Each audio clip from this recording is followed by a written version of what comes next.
evening and welcome to this edition of News Leader. I'm Andrew Todd. In tonight's news, Tullahoma aldermen have chosen an interim city administrator. Tullahoma is a standout system with the Tennessee Treble Honor Choir, and the Tennessee Department of Transportation is trying to make the drive into Nashville on I-24 smarter. We'll have all these stories and more on tonight's News Leader.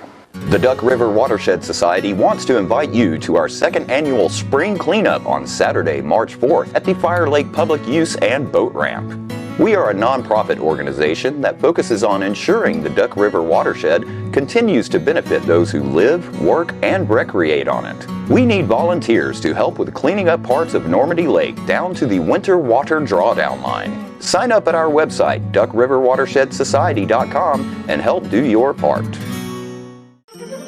Hi, my name is Ringo, here at Barkview Senior Living. They're human-friendly. That's why I love it here, and so does my senior human. When they want a bite, they get chef-prepared meals, and so do I. Movies in the theater, day trips, walks on the trail, and other senior humans to play with. The grass and the grounds are exquisite. It's everything my human needs to be healthy and active. Barkview. Parkview Senior Living. For your dog's best friend, you. Welcome back. 5 Tullahoma City School students were recently selected as members of the Tennessee Treble Honor Choir, which will perform in Nashville this April. Bel Air Elementary School have 4 students who were named to the Honor Choir. 4 B's selected are Kyra Gentry, Gavin Good, Elizabeth Holman, and Annalie Spain. Bel Air Elementary music teacher Sarah McVeigh said, quote, "I am so proud of all of my students that auditioned. These students who were selected will soon be working on learning their music and will also get to perform with 5th and 6th grade students from all over the state. It's exciting, and I cannot wait for their performance at the Tennessee Music Educators Association Conference in April." End quote. Additionally, East Lincoln Elementary School had a student selected as Ariel Vaughn was named to the Tennessee Treble Honor Choir. East Lincoln Elementary music teacher Lydia Brown said, quote, "I am absolutely delighted that Ariel will be representing East Lincoln. Not only does Ariel have a lovely singing voice, but her character is also a positive asset to the choir. She is friendly, persistent, and courageous, as one would expect an Eagle to be. Ariel will represent Tullahoma well." End quote. The Tennessee Treble Honor Choir will perform on April 22nd at the Gaylord Opryland Hotel.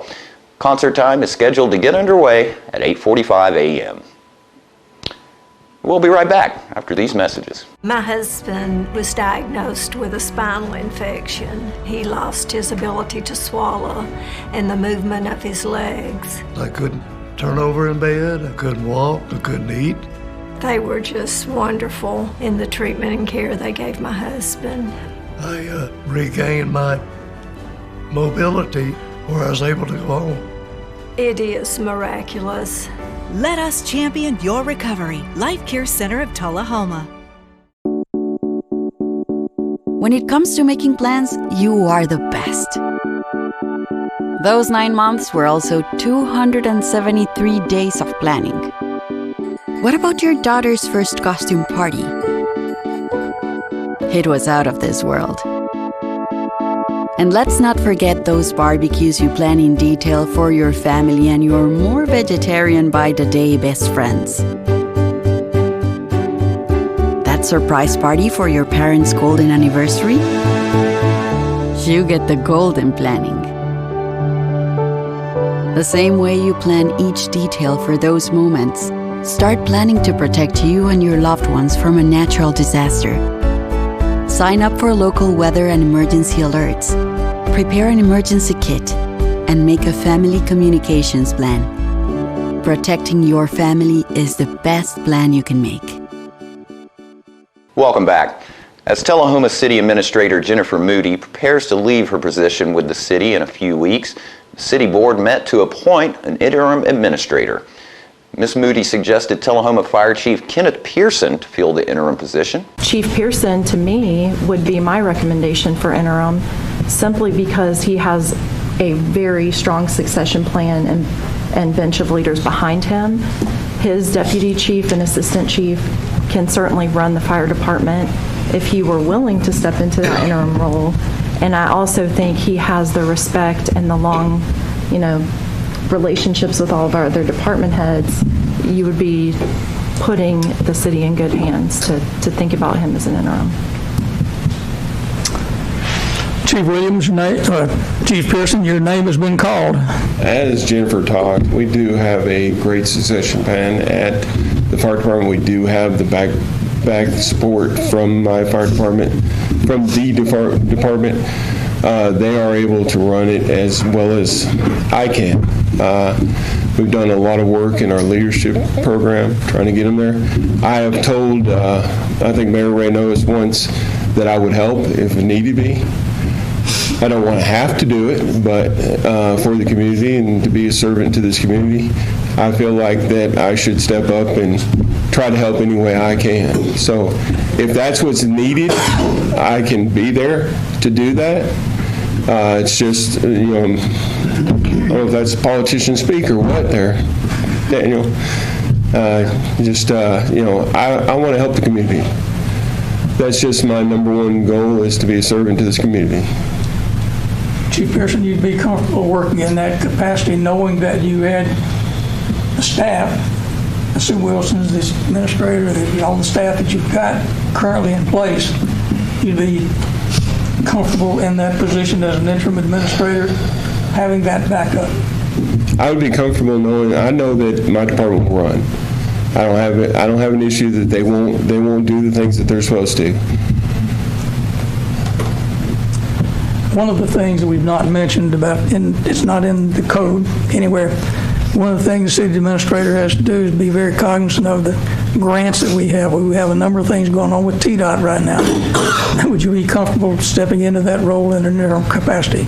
I would be comfortable in making sure that those grants are taken care of. I know that we have great staff. Sue Wilson is an asset, and I know that she will be helpful with anything I need, and will continue to keep those things in process and making sure that they're done. As an interim administrator, we've talked about using the MTAS to support us in finding an administrator, taking up to 2 months or so to do that. 2 months to be comfortable doing it for that long period of time. Yeah, whatever the community needs it for 2 months, I will be a servant for the community and do it for 2 months. Okay. Any other questions? Actually, if I could, what about if we had, and I did just ask permission to throw her name out, but what if Rosemary was willing to do agenda prep, Sue could handle the financial matters, and Chief Williams could kind of be the outside face? What would everyone think of that? Chief Pearson. Pearson, I'm sorry.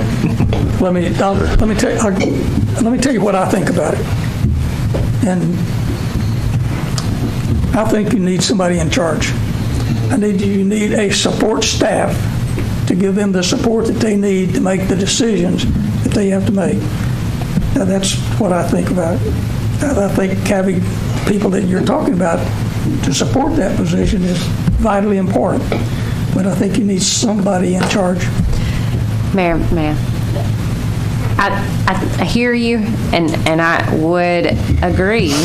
However, I think decentralizing power right now, considering they all have individual jobs they're responsible for, is what's best for our city. And I'm going to go ahead and just make the motion. I make a motion to appoint a triad of interims with Rosemary, Chief Pearson, and Sue Wilson, and let them determine what their strong suits are and how to best serve our city going forward as an interim for right now. And what we're voting on is a triad. Sue Wilson, Rosemary, and Chief Pearson. Is that correct? That's correct. Okay. Vote fails 4-3. Mayor, can I make a motion? The floor is open for other motions. I'd like to make a motion that we appoint Kenny Pearson as the interim city administrator. and I'll leave it at that. Well, I'll make the motion we appoint Kenny Pearson as the city administrator. We advise him to delegate the agenda pieces to Rosemary and the budgetary pieces to Sue Wilson. And also keeping in mind that 2 weeks from now, if we decide it's not working, let's change it, right? Second. Got a motion and a second. And that passes 5-2. More news is coming up after these messages. It's not invoice. It's not MSRP. It's not Christmas Day, although it may feel like it. It's the lowest prices in Middle Tennessee, period. Get to Stan McNabb Chrysler Dodge Jeep Ram or Stan McNabb Chevrolet Buick GMC Cadillac before these prices are gone forever. Welcome back. At last week's Mayor's Quarterly Planning and Coordinating Committee, Tullahoma citizen Neil Leffler addressed the group. Yes, it's Neil Leffler, and I'm representing this as a citizen. Three things since I haven't been here for a while. I've been on the road and COVID and all the other things. I saw you all weathering it. But I finally decided this was the time to start. Three things I want to mention. Three meetings I think were significant in the last quarter was the recent ACC meeting, Tullahoma Housing Authority, and the Duck River Agency. At the recent ACC meeting, Colonel Gordon is seeking to build bridges between the base and the community in an effort to restore relationships, which the base has had with the community before COVID, in addition to developing a range of combined community and base events to strengthen that relationship. The commander will be initiating a new initiative to increase the ties between the community leaders and the base. He has designated this as the Honorary Commander Program. As I understand it, he plans to assign certain community leaders to different operating groups at the base to enhance their understanding of the things which the base is involved with. The program will be launched later on this year. Secondly, the commander is continuing his efforts to encourage the strengthening of the relationships between Huntsville, Oak Ridge, and our area with the hopes of unleashing innovation in our region. And finally, he's seeking to develop a support group. This is kind of important, to a support group within the organization to later on this summer for the purpose of developing a plan to modernize AEDC facilities. As many of you know, this has been an important issue. Tullahoma Housing Authority, the current director, Jimmy Rock, is going to retire in February. The board is developing a process for identifying a replacement for the director. They will be meeting tonight at First Christian to discuss hiring a consultant to assist them in the process. From my perspective, Mr. Rock has done an outstanding job creating an environment where the members of the board are taking seriously their responsibilities as board members and are going an extra mile to fulfill their respective roles. And finally, the Duck River Agency. Early in December, I attended a symposium organized by the Duck River Agency. The topics included resource management, biology, river modeling, and water supply issues. DRA has been dealing with these issues for over 20 years. As Randall's pointed out to me, it's really been 40 years. I've only been involved with it for 22 years. So the symposium represented a renewed effort by DRA to help prepare the users at Duck River to make informed decisions relative to water access as the DRA seeks to build the infrastructure necessary to ensure the sustainable supply of potable water for the 250,000 plus residents in the Duck River watershed at fair and reasonable cost. The Duck River is roughly 284 miles long, sustains 650 aquatic species. 150 miles of the river is designated as a federally designated critical habitat. The problem that DRA is addressing is not a trivial matter. Initially, our region has had two reservoirs. one at Normandy and one at Columbia. However, even though the Columbia Dam construction had been started, it was shut down due to a violation of the Endangered Species Act.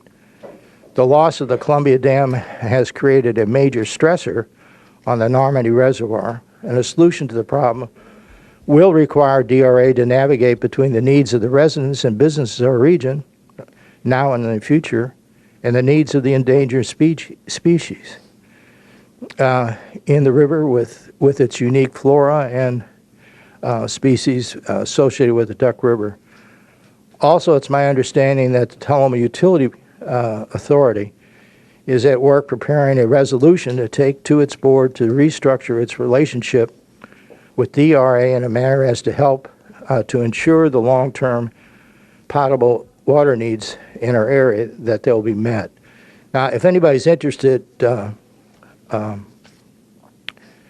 Doug Murphy provided a presentation to TUA not last month, but the month before, and I have a copy of it. If you would like to get a copy of it, I can see that you get that. It details really what they're after. Also at the Quarterly Planning and Coordinating Committee, Tullahoma Assistant City Administrator Jordan Wilkins updated the gathering. Three things I want to talk about today is, first, if you are attending the legislative breakfast tomorrow, the city's annual legislative breakfast, just want to remind you about that. It's a great annual event that we have here in the city for leaders across the city to come together, talk with our legislators about issues that are important to their respected organizations, and hope that they'll carry those wishes out in the General Assembly. So excited about that tomorrow. Next thing, just want to remind everyone too that the city now has I call it a new and improved website that you can go to that is very helpful, we believe, and you can actually subscribe to our agendas that we post on there. So whenever a new agenda gets posted, you can get an update on that and see what the business is going to be for the monthly meetings. So be sure to go on there and subscribe to that. And last thing, one of the things I've been working on is it's called the Home Grant. So last September, the city was awarded a $750,000 grant from the Tennessee Housing Development Agency. And it's a long process, so we were awarded then, but now that it's the new year, we will begin to have public meetings. And so what this grant does is it helps Tullahoma homeowners who need repairs to address health, safety, structural, or other property code issues on their homes, provides money to be able to get those repaired, and it's a good thing that we partner with here in the city. South Central Development District manages that for us. So next February, the board will have a resolution to adopt this, the policies and procedures, and then we'll be scheduling our public meetings. So people who are interested in that can come and hopefully get the money to fix their homes. So thank you for letting me be here. After these messages, we'll be right back.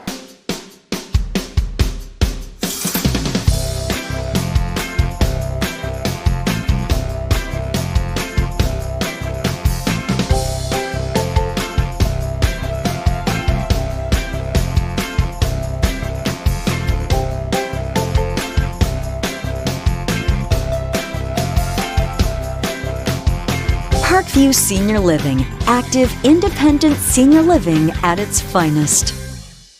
Hi, I'm Smokey Bear, and I made an assistant to help you prevent wildfires. Dude, I've got this. I've been camping since I was 5 years old. But I am a camping influencer. You know what? I'll bet you $5. Okay. Assistant Smokey, what is the best way to put out a campfire? To put out a campfire, drown with water, stir, drown again. Then make sure the fire is out cold by feeling with the back of your hand. Wait, really? I'll take the $5. Welcome back. If you've traveled I-24 into Nashville lately, you've noticed the new signs across the interstate once you get to Murfreesboro. The Tennessee Department of Transportation is about to start using new technology to try to help alleviate headaches along the drive. TDOT has prepared this video to explain the plan. The I-24 Smart Corridor implements a combination of ITS upgrades and active traffic management. And as the project nears completion, we wanted to explain how those high-tech solutions will make your commute safer and more reliable. Upgrades to the ITS or Intelligent Transportation Systems include Bluetooth-enabled technology, which will allow your vehicle to communicate with the roadside units along the corridor. The units detect things like how congested a particular area may be and what speed the vehicles in that area are traveling. That information is then sent to our Traffic Management Center so that our TMC staff can use the newly constructed lane control signs to alert other drivers of the incidents ahead. The TMC staff uses our SmartWay software to send the appropriate lane control signs and messages to the dynamic message signs over the lanes and along the side of the interstate. SmartWay radar detection units along the corridor will measure the necessary speed limit based on current speed conditions in the area. That variable speed limit is then posted to the overhead signs. Other improvements include upgraded radar and video detection at traffic signals along the nearly 60 miles of connector routes to US 41 State Route 1. So when additional traffic floods the arterial connectors to avoid an issue on the interstate, the upgraded signal timing will allow traffic to flow more smoothly across several jurisdictions. It's all being done with the goal of improving safety and travel time reliability on the corridor, which wouldn't be possible without the collaboration of our many partnering agencies. System testing will begin this winter. You could see a series of test images or messages on the lane control system, but the system won't be live until early 2023.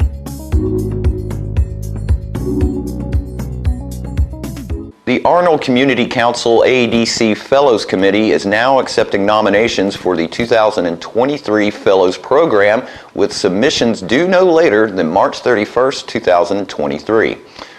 Established in 1989, the AEDC Fellows Program recognizes Arnold Engineering Development Complex personnel who have made substantial and exceptionally distinguished contributions to the nation's aerospace capabilities.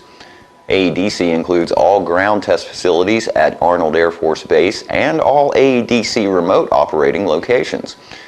Since the inception of the Fellows Program, more than 100 individuals, Technical Fellows, Craft Fellows, Lifetime Achievement Fellows, and Honorary Fellows, have been inducted as AEDC Fellows.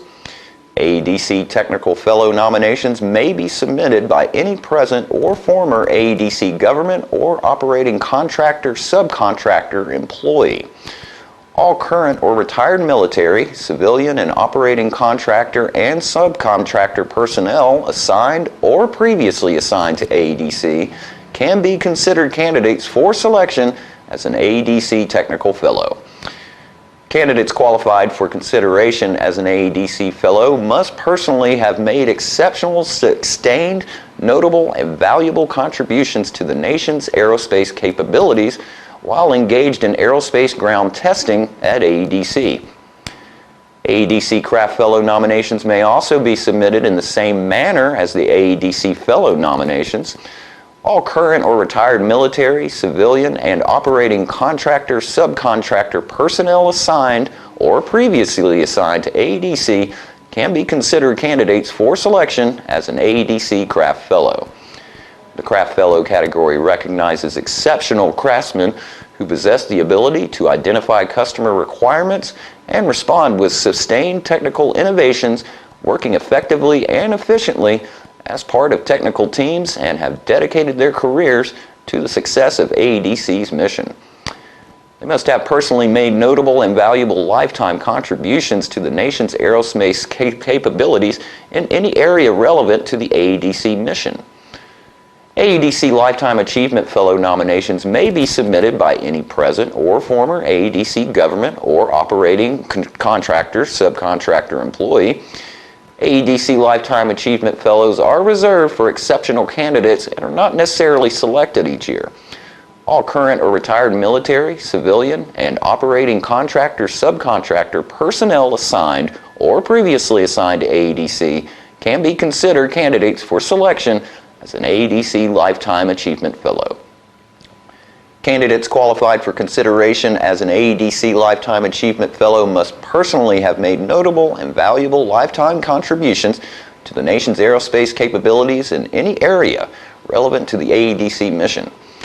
Only AADC Fellows may submit a nomination for an AADC Honorary Fellow. AADC Honorary Fellows are reserved for exceptional candidates.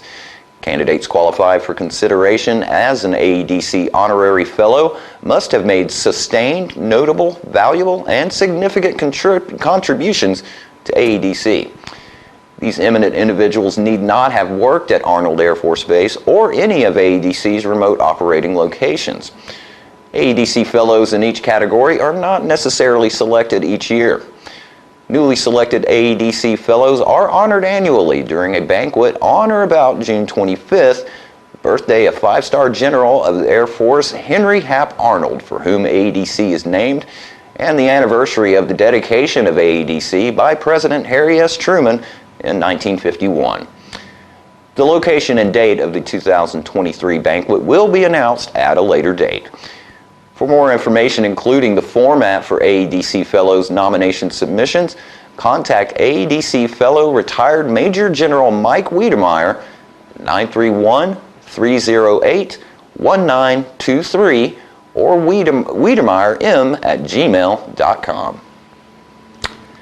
And stay with us, we'll have your weather forecast right after these messages. We teach Parkinson's patients how to move big and not let the Parkinson's slow them down. I've had patients I've treated in-house that could not even stand up, could not roll over in the bed, left the facility walking with a walker, have come back to us in outpatient and continued their big program and are now completely, handling life. The success of the program is just phenomenal.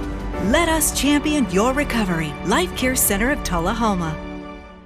The Duck River Watershed Society wants to invite you to our second annual spring cleanup on Saturday, March 4th at the Fire Lake Public Use and Boat Ramp. We are a nonprofit organization that focuses on ensuring the Duck River Watershed continues to benefit those who live, work, and recreate on it. We need volunteers to help with cleaning up parts of Normandy Lake down to the winter water drawdown line. Sign up at our website, duckriverwatershedsociety.com, and help do your part. Welcome back. We'll take a look at your weather forecast at this time, starting with your weather history on this date. Our record high was in 2016 at 73 degrees. Record low was in 1951 at -9 degrees. The average high for this day is 50, and the average low is 29. Cloudy and rain moving out for tonight with a low of 25. Should get our first dry day for a while for Friday. Sunny skies with a high of 38 and a low of 21, and mostly sunny skies for Saturday, a high of 50 and a low of 36. And that's our News Leader report for this evening. We invite you to join us each Tuesday, Thursday, and Saturday evenings at 6, 8, and 10 p.m. for News Leader. Stay safe and have a great evening.